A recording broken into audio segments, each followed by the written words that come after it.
भीमसेन राउत मार्ग लोकार्पण घटगाँ अंचलर विकास पुरुष तथा प्रजामंडल आंदोलन पुरोधा स्वाधीनता संग्रामी एवं घटगाँ एम.ई. स्कूल हाईस्कूल कॉलेज प्रतिष्ठाता और तारिणी मंदिर बिंधाणी स्वर्गत भीमसेन राउत नाम कर्मस्थान घटगाँ जन्मस्थान तरा को संजोग करुवा रास्ता को भीमसेन राउत मार्ग नाम नामित कर आयोजित कार्यक्रम को केन्दुझर सांसद प्रतिनिधि अखिल चंद्र पात्र उद्घाटक भाव जोगदे मार्गर नामफल को उन्मोचन करते।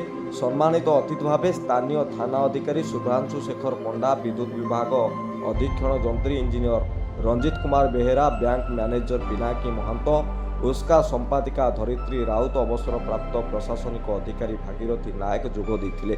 संकीर्तन सह बाजाबाण फुटाई अतिथि मानक स्वागत करा जायतिला। भीमसेन राउत मेमोरियल ट्रस्ट अध्यक्ष राधाश्याम राउत अतिथि मानक पुष्पगुच्छ दे स्वागत करथिले। प्रकृति आज गोटे आम ये अंचल गोटे गर्वर दिन अति शुभ अवसर कहले अत्युक्ति हेब नहीं। ये अवसर में मुझे कहना चाहे कि प्रकृत में से अंचल नुहे प्राय जिले जन युग पुरुष थे। जिले जी कम कर घटगाँ में जी कम कर जिले से बहुत कम कर घटगाँ तारिणी मंदिर, तारिणी स्कूल, तारिणी कॉलेज सबू अवदान से भगवान अधिक किसी बंचन आउ जगह किसी करें। तेणु जुग जुग समस्त मन रखापी आमर जी छोटिया आज गोटे आरंभ कराला ना रास्ता निर्माण कराला ना नामित कराला। ये बड़ गर्वर दिन दिन से आम सर्वप्रथम राज्य सरकार को धन्यवाद देव, राज्य लोकप्रिय मुख्यमंत्री को धन्यवाद देव जी कि आम ये अनुग्रह को ग्रहण कर स्वीकृति देते। यापर आमर ये अंचलवासी अनुरोध रही जो स्टाडियम या भीमसेन राउत स्टाडियम निर्मित करने मत लगे आम बर्तमान जो सरकार बीजेपी सरकार ये दिगरे बहुत उत्साही और से पूरा विश्वास अच्छे। बहुत बढ़िया शुभ दिन ये प्राय 3 वर्षर प्रचेषा पर गोटे आम अचिवमेंट पाई। बहुत दिन ये कथा आमर ए बाबद मुख्यमंत्री भी आमको बहुत सहयोग कर, कलेक्टर भी बहुत सहयोग कर, तेणुक आम से पर्यटन पहुंची पार आहरी अनेक अच्छी टाइप विभिन्न गाँव गाँव तो पूज्य पूजा जी अच्छी तार से जिनसा हम से मूलदुआ पका विभिन्न जगार विभिन्न लोक बहुत समाज शिक्षापी स्वास्थ्य बहुत किसी कर सी बणमल्ली भाया मौलिकी रही जाती। तेणुक आमर ये उद्यम जारी रहा। भीमसेन राउत मेमोरियल ट्रस्ट तरफ आम समाज संस्कार कर अधिका समय देव, कारण ये जो मद आड़ को जो जिनसा पड़ोसी आम बेसी ध्यान देवाई आमर लक्ष्य रही। निस्वार्थ पर सेवा सहित अनुष्ठान गढ़ा निर्लोभी विरल व्यक्तित्वर अधिकारी स्वर्गत राउत गुणगान ट्रस्ट वर्षायन सदस्य कुलमणि मंडल महापुरुषों संस्मृतिचारण करते स्मृतिचारण करते।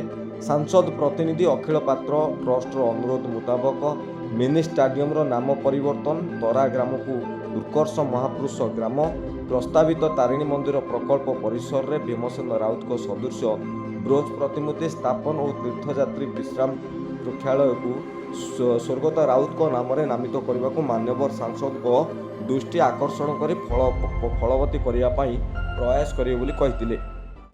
छक को भीमसेन राउत मार्ग नाम स्थापित कर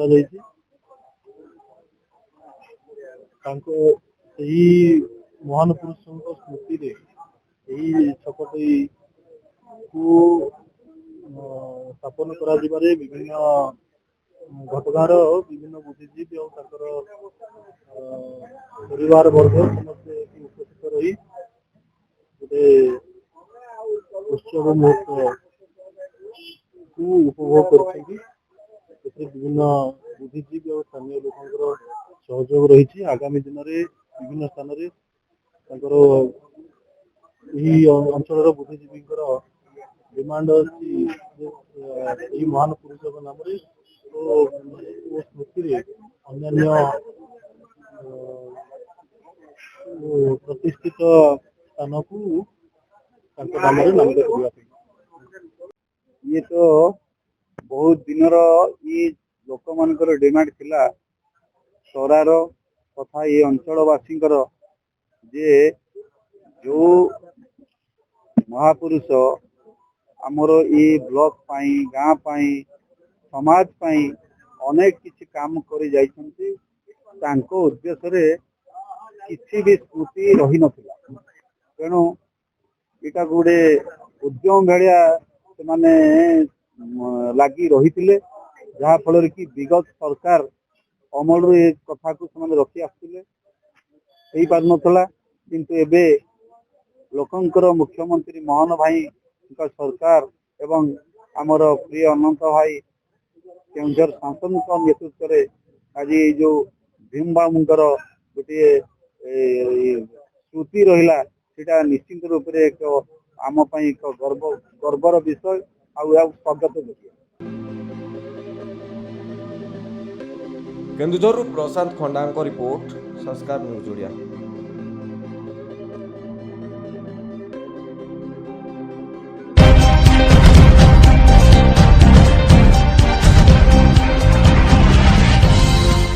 आपण देखुछन्ती संस्कार टीवी ओडिया 24/7 आपन को सेवारे।